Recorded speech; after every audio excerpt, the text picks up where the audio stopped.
This is going to be coming out later on Vice. Okay, this is a Vice investigative report on Andrew Tate. Sally was approached by Andrew when she was 20. Due to fears of harassment from his fan base, she's withholding her real name. First night that I worked for him, Andrew bought me like 5 bottles of wine. So I got completely drunk because I'd never done webcam work. So I was very, very nervous. Then that night, we were just sitting on the bed and Andrew punched me in my arm. I went to the bathroom and cried. It really, really hurt to have someone just hit me in the arm for no reason. I was very confused. Sorry.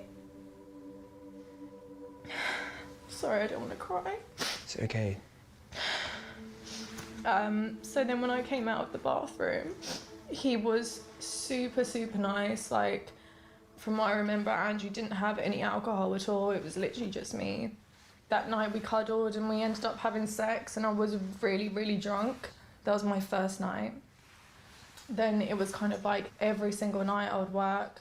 But as soon as he handed me my money, I soon forgot about him hitting me and everything else. And it was just like, wow, I've got all this money now. Like, dude, I can't tell if like True Delusion is like an Andrew Tate fan or something, or if he's just truly delusional and basically chirps in the chat specifically so that like I recognize him as like a weirdo in the chat. Every time we talk about anything, he has to be like, I have a third worldist perspective, which is why I think Andrew Tate's like sex trafficking ring might be not all, not the way that the way that Vice is presenting it, because Vice is like bad. Yeah, Vice is bad, bro. Like, that doesn't change the reality, especially as like, here, I'll say this much. Okay, Vice is bad. Vice cuts a lot of propaganda that's like inherently right-wing, inherently, you know, pro-American State Department. Okay? This video, in and of itself, does not immediately raise alarm bells for me in particular. Not because I'm like motivated to, you know, out Andrew Tate or whatever. Not because I'm such a woke soy lord who's always like believe women no matter what or anything like that.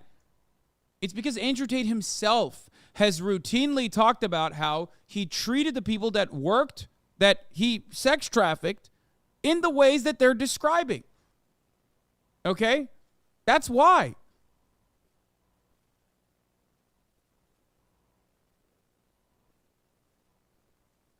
Like, don't listen to the victims. Listen to Andrew Tate. He has said it openly. he would just pay me a flat fee of £15 an hour, which back then was fantastic. I was making £5 an hour at my 9-to-5 job. But when you look at the money that I was actually bringing in, it just doesn't even scratch the surface. Yeah, he would withhold their earnings. Is that a surprise to you? No, because he has admitted that. Someone should do a fucking supercut of everything she's saying versus everything Andrew Tate has also said.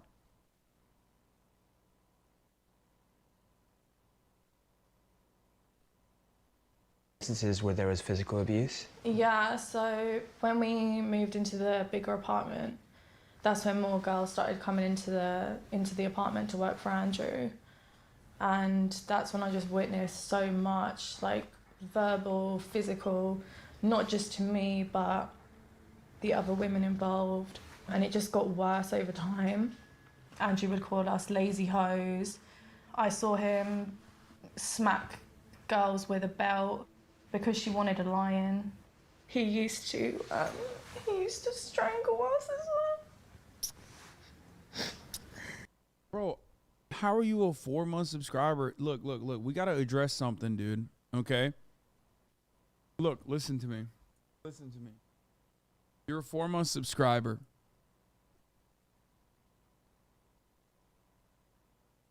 You literally said lost all respect for Aiden when he started to fuck with Tate, and him defending him should get him canceled. How the fuck do you go from that to this feels fake as fuck when, once again, you look at a fucking video like this and every single thing that this woman is saying unironically one-to-one corresponds to things that Andrew Tate has said and has defended. This is important to understand. This is a moment for self-reflection. This is a moment to examine the underlying inherent misogynistic takes that you might have. You see a woman crying, you see Vice, and you're like, oh, fuck this. They're just trying to come after Andrew Tate probably. How the fuck do you arrive at that?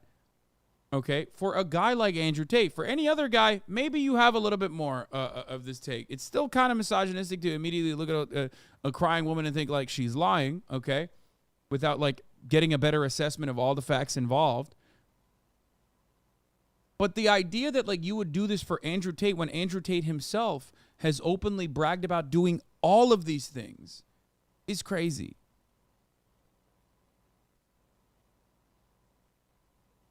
You lean towards anything that's negative and favors your opinion. You truly are passionate about outing Andrew Tate. He has never said he punched his employee in the arm for no reason. Okay.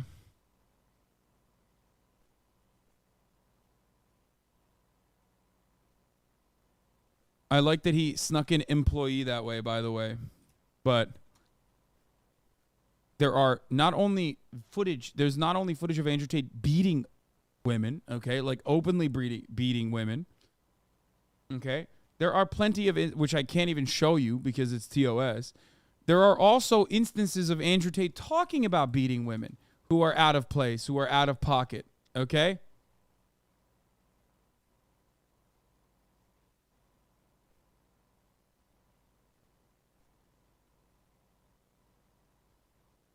Here, this is a fanboy.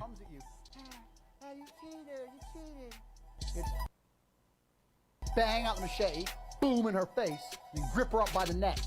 What's up, bitch? Girl.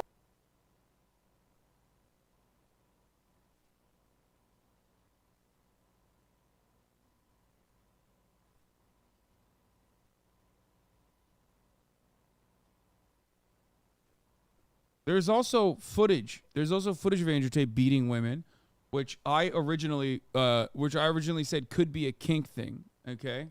Specifically, BDSM can be done consensually, and a lot of people don't understand it and think like that's fucked up. It's not for me, but ultimately there are accounts of women saying that it wasn't consensual. So that takes that consideration and throws it out the window. Okay.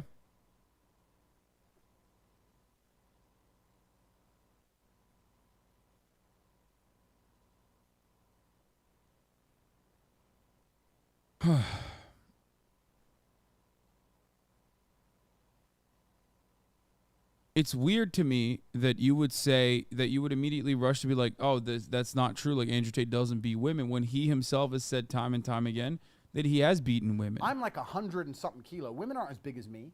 You're like a 55 kilo female. I will pick you up with one hand by your titty, body slam your ass. And when I'm standing on top of you, and you're like, and I'm grabbing you by your neck, and you've learned, I learned in self-defense, when he grabs me by my neck, what I do is I get my fingers in. Yeah, but you know what they didn't teach you in self-defense? Here's a little move. When I grab you by your neck and you start annoying me, trying to resist, and I just, and then I grab you by your neck again. Then what the fuck are you gonna do when your face is collapsed? I'm like a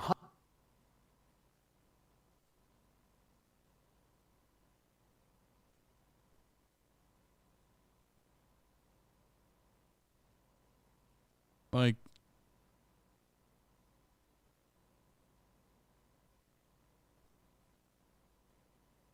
how the fuck defended chatter? I know what he's gonna say. He's gonna say, well, he's talking about self-defense style situation. No, he's gonna say in a self-defense style situation. He didn't say he would beat his own. Wait, oh, hold on. This was a good video here. I mean, this is like basically my compilations of him talking about his business strategies numerous times. This lawyer basically. Because at the beginning she will need you, but then she control with emotions and physical control. And this is extremely important because at the beginning she will need you, but then she won't need you. But you have to keep that fallacy, keep that dream alive. Fallacy. That's his word. His word. Not taking this out of context. So she'll need you at first, but then she won't. But you have to keep her convinced that she does need you. That's how you control. That's the control part. And it is a fallacy. And what is fallacy? Fraud. She can't do this without you to ensure that she doesn't do it without you. So this is what screen share is all about. Effectively, this is the way the business works. The girl sits on the camera. Now, when the girl is on camera, and you would have seen from my promotional video, that was at the height of my webcam empire. The blonde in that video I'm still with now. You'll see from there how we explain that there's people typing or pretending to be the girl 24 hours a day. So it hasn't got to be 24. That part, I suppose, is fine in terms of a business model, but it's fraud. I mean, he's the one typing, and so you think you're getting all excited by something she's saying, and here you're really communicating with Andrew Tate. But that method is very important for two reasons. First, let me explain how it works. Listen up, motherfuckers. So the girl's on the webcam. She's sitting here. When a girl is on camera, she has a public room, which people will visit, and they will spend money in and talk shit. And when you think about it, the people that he's appealing to on these webcams are just a bunch of really lonely guys, and there's a ton of them out there. It is your job to train the girl to talk to and interact with that public room as much as possible. So when people come in the room and say, oh, hey, how are you? She's like, they type. The men type, hey, how are you? It comes in the box. She goes, oh, hey, I'm fine, thank you. And she has to make sure her public room is engaging and interesting as much as possible to keep people in the room. Now, while the public... So there's nothing wrong with that. Nothing wrong with what he's actually doing. It's the nature of how he's getting the girls there and keeping them there. Yeah. She can also receive private messages. And all those private... Anyway, he's basically describing the OnlyFans management business, but the problem is OnlyFans management business, when done consensually, is still unethical in the sense that it's like inherently very exploitative. And I think OnlyFans managers do like take too large of a cut with not really a lot of like true management that they bring to the table, with the exception of like a AI chat farm or like an Indonesian chat farm basically that they bring. And they manage the messages that like OnlyFans girls get throughout the entire year. But as far as like the methods of how he finds the girls and keeps them there, that is incredibly illegal. Part of that is, according to the investigation and according to Andrew Tate himself, physical coercion, okay? Physical intimidation, threats of violence, on top of loving or portraying, on top of like, the classic fucking TikTok abuse term of love bombing, like being manipulative, emotionally manipulative, getting people to like fall in love with you, and then brutally abusing them after you have successfully isolated them. That's just how he fucking does his shit. And he openly states it too. Like, he openly has talked about it so many fucking times. It's like very weird that people still try to defend it. 2 women have told Vice World News they were violently abused, one raped, the other repeatedly strangled by Andrew Tate, and that the UK police and the Crown Prosecution Service mishandled their case. Shocking. Shocking to me that happened. That's crazy. That's crazy that the UK police... It's shocking that Andrew Tate did that after he said he did it. And it's also incredibly shocking that, like, police forces were not able to conduct a proper investigation. Like, so surprised. Like, the top of the hour ad break coming in 6 minutes later, okay? Normally it comes at exactly 3. Sometimes it comes at 3:06. And it should not shock you that you can avoid the ad break at the top of the hour by subscribing. I don't know how to do a better segue. This is a heavy conversation. I'm not very good at doing segues during heavy conversations. You already know that. I don't want to fucking hear it. You no longer want to see those ads. All you need to do is subscribe, which you can do for $5 or for free with a Twitch Prime if you want an uninterrupted ad-free broadcasting experience. That's one way to do it. Another way to do it is by getting gifted a sub if you're lucky. You can get gifted a sub.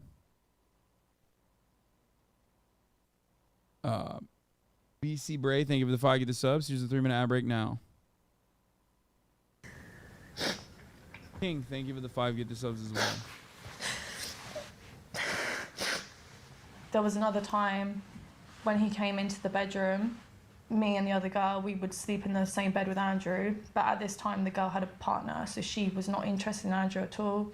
And I had gone to the shower, I came back and I noticed he was, like, I saw him raping her. And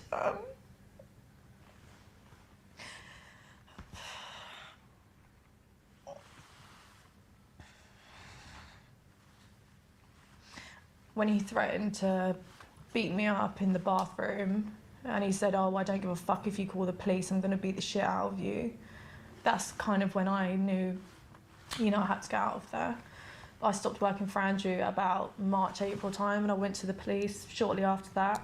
Nothing was done, really. They didn't take me in for questioning, they didn't interview me. The other girl that he had raped, she went to the police, and then that's when they arrested him and took him into custody for like 2 days. When Andrew was arrested, we were taken in for a proper interview, and it kind of just got left. I would send emails asking them to update, I'd hear nothing back. When we reached out to I just want to point something out, by the way. If you guys are thinking like, oh man, that's crazy, cops never do that. Scathing report condemns police in England and Wales for victim blaming in rape cases. Examination exposes failure to track repeat suspects and botched investigations by struggling forces. A damning official examination. No one like made this up. It wasn't like the woke lords that fucking, decided like cops are bad, or it wasn't like a bunch of ACAB motherfuckers. You know what I mean? It was an official examination that looked into how police forces tackle rape, and it exposed persistent failings in the criminal justice system, including a failure to track repeat suspects, explicit victim blaming, and botched investigations. Oh man. Into the first year of Operation Soteria Bluestone, launched by the government after a catastrophic fall in rape prosecutions, also paints a picture of an overworked, traumatized, and inexperienced police force in England and Wales, which are struggling to cope with an increase in rape reports after years of austerity.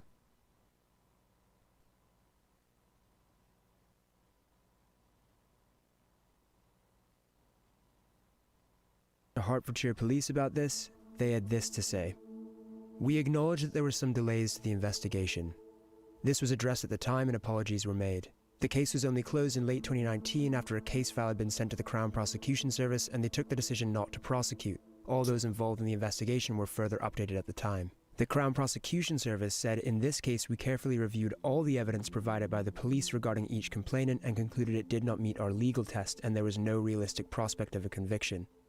We sent a letter to each complainant explaining our decision not to charge. When he went into Big Brother, that's when they started to take things seriously. He's on TV, we need to get him out. They told me, oh, the producers don't want to release him because he's proving to be entertaining. He was removed because of this ongoing police case.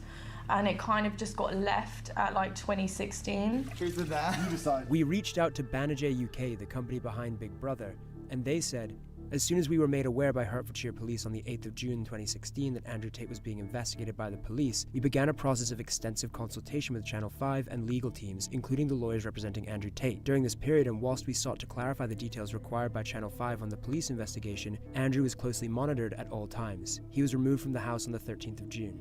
And since then, has anything come of it? Unfortunately, they turned around and just said, oh, we can't continue this case anymore. It's just insufficient evidence. We're not going to take it to court. You witnessed the rape occurring. Did that not count as evidence for them? No. They openly said it's really, really difficult to prove rape. Very difficult. In the UK, only 1 in 100 reported rapes result in a charge, let alone a conviction. I think people have this perception that if you tell someone that you've been raped, that person instantly goes to prison. They don't realise that it's so hard to convict someone of rape. In a statement issued via his lawyer in Romania, Tate denied assault or rape. He said, "They wanted money because I fired them. The police understood after the investigation that I am innocent and the police found messages from the girls' phones where they were talking between themselves and planning to lie about me." Sally said, the CPS sent a letter saying that one of the reasons they didn't charge Tate was because they found voice notes on our phones where we talked about whether we should tell the police that he gave us alcohol. We were talking about it because that is what happened. He used to get us drunk. You know, you see all these young men talking about how he's such a great guy and he's their idol and stuff, and that's so difficult to see. There are better role models out there. Don't be fooled by all the money and the nice cars and all the women. Working on yourself and becoming a better man and better mindset, yeah, but real men don't lay their hands on women.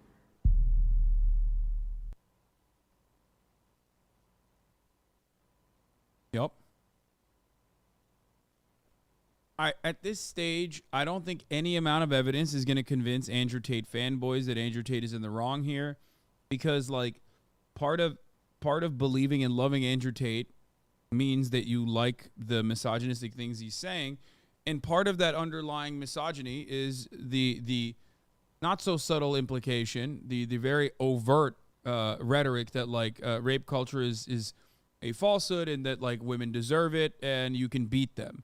So of course, when you make yourself the face, the international living, breathing face of misogyny, the fanboys that you cultivate that also agree with that are not going to fucking believe you. Are not going to believe the victims, because loving Andrew Tate is all about not believing the victims and thinking that women are liars and whatnot. So that's how it is.